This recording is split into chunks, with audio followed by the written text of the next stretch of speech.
Terima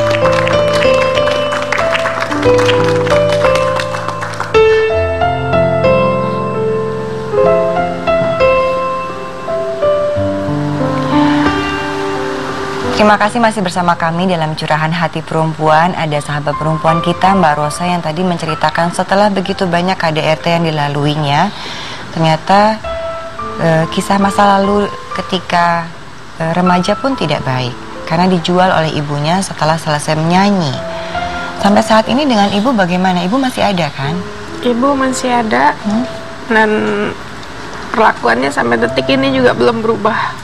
Maksudnya belum berubah gimana? Kan sekarang Rosa udah bisa sendiri, udah ada keluarga lah ya walaupun belum resmi.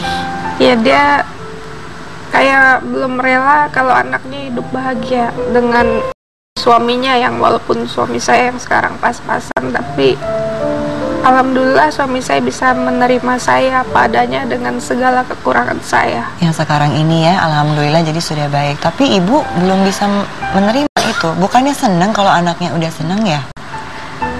Di mata dia kalau ada duit dia sayang. Ada uang baru sayang. Nggak ada uang gimana sama kamu? Cuek aja.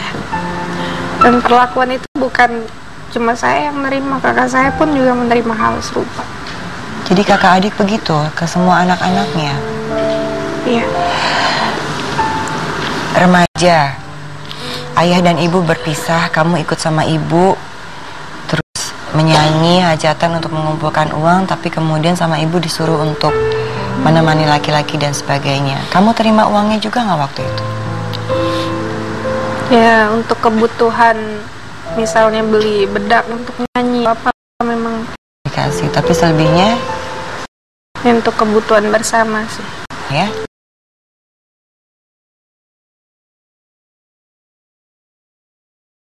Dan ke ibu ada.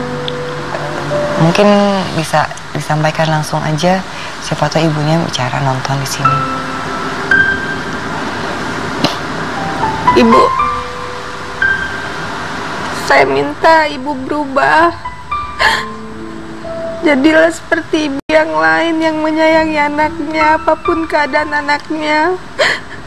Baik keadaan anaknya ada uang maupun tidak. Saya sayang ibu.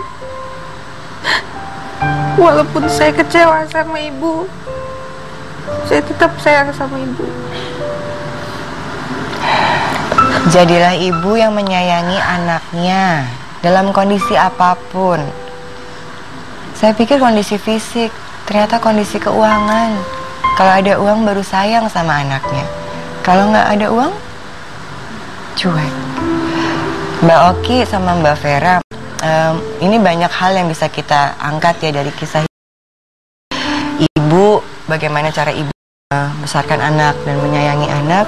Kemudian juga bagaimana menjalani kehidupan pernikahan yang dijanji-janjikan untuk dinikahi ternyata tidak sampai saat ini. Mungkin Mbak Oki dulu, silakan. Ya, dengan durasi Curahan Hati Perempuan yang sangat sempit ini, kita belum bisa mengulik semua kisah yang tentu belum diceritakannya oleh Mbak Rosa. Tadi waktu break kan kita sempat lihat ternyata Mbak Rosa tangannya di ini ya. Ada beberapa bekas tangan. Saya pikir ini akibat kenakalan, tapi ternyata Mbak Rosa pernah memutuskan ingin bunuh diri pada dia remaja. Betul, berarti saya yakin di diri Mbak Rosa pernah mengatakan bahwa kok terus-menerus seperti ini, kok terus-menerus seperti ini. Seakan-akan ujian nggak pernah berhenti, betul nggak Mbak? Ujian satu, ujian satu, ujian satu. Maka secara global saya hanya bisa mengatakan bahwa ketika Allah memberikan ujian demi ujian dalam hidup kita, kita tarik dulu diri kita sendiri dulu. Kita ada waktu untuk diri kita sendiri dulu, merenung, muhasabah, tarik sejadah, wudhu, sholat, nangis di hadapan Allah Subhanahu Wa Taala sebaik-baik penolong. Tempat siapa lagi yang bisa bantu kita selain Allah? Sebaik-baik pelindung, sebaik-baik penolong, supaya kita tidak berpikir untuk bunuh diri, supaya kita tidak berpikir untuk depresi yang berkepanjangan. Kenapa? Ada tempat mengadu. Terkadang kita ketika memutuskan untuk bunuh diri, nggak ada orang yang mengerti. Aku sendirian, aku hidupku hampa, ujianku begitu berat. Karena apa? Kurang menarik waktu untuk diri sendiri, berhadapan langsung kepada Allah Subhanahu Wa Taala dan katakan, ya Allah, bantu aku ya Allah. Kita nggak bisa bilang stop ujian ini ya Allah, nggak bisa. Kita hanya bisa mengatakan bantu aku ya Allah, karena aku tahu bahwa la yukallifullahu nafsan illa wus'aha, bahwa Allah tidak membebani suatu hamba, melainkan hamba itu sanggup untuk memikulnya. Itu janji Allah. Artinya ketika dikasih ujian, kan ujiannya nggak berhenti nih Mbak, ujiannya terus ada terus. Makanya tarik sejadah, wudhu. Yang tadinya kita jauh sama Allah, kemudian kita merintih, kita seperti orang fakir yang meminta-minta, kita seperti orang yang sangat hina di hadapan Allah, bertaubat di hadapan Allah, meminta maaf kepada Allah, bersihkan hati kita. Itu yang paling mujarab untuk saat ini. Ya, semoga ini bisa dilakukan oleh Mbak Rosa ya. Tapi Mbak Vera juga ini sangat menarik sekali karena dari remaja ternyata memang sudah ada depresi. Betul. Sampai memutuskan ingin bunuh diri. Betul, dengan ibu yang seperti ini juga pasti ya. Ini sebetulnya potret dari kondisi negara yang lumpuh ya. Ada banyak anak-anak seperti Rosa, Mbak Rosa yang sejak kecil dalam lingkup kemiskinan, ayah ibunya sudah pisah, ya ibunya sibuk berputar dengan masalah ekonomi, ujung-ujungnya kembali ekonomi. Tapi ada satu hal yang kita abaikan di sini. Ketika keluarganya menjadi disfungsi gitu ya, mengalami disfungsi, nggak berfungsi dengan baik, bapaknya kemana, ibunya di mana, ibunya ngapain anaknya gitu ya. Ada yang kita rusak.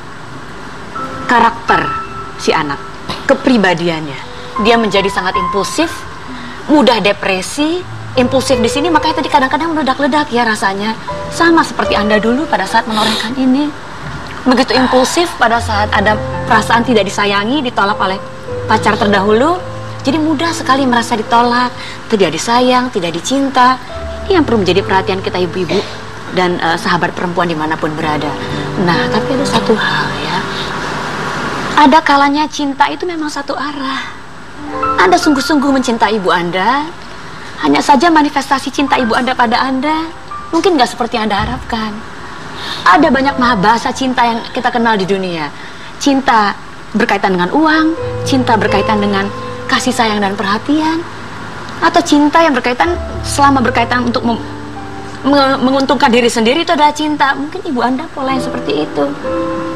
Tidak usah terlalu berharap banyak untuk dapat cinta dua arah, karena saya yakin ketika cinta Anda sangat genuine, jujur, ya, mencintai ibu apa adanya, Anda nggak pernah berharap akan kembali cinta dalam bentuk yang sama. Itu Mbak Maudy. Iya, semoga apa yang disampaikan Mbak Vera dan Mbak Oki bisa jadi pertimbangan untuk Mbak Rosa. Nanti kita akan mengundang Mbak Rosa lagi. Namun setelah ini kami akan mengundang sahabat perempuan kita yang kedua, dipisahkan dari suaminya pada saat hamil oleh keluarga besarnya. Ada apa sih sebenarnya? Kita dengarkan setelah jeda iklan berikut ini, masih dalam Curahan Hati Perempuan.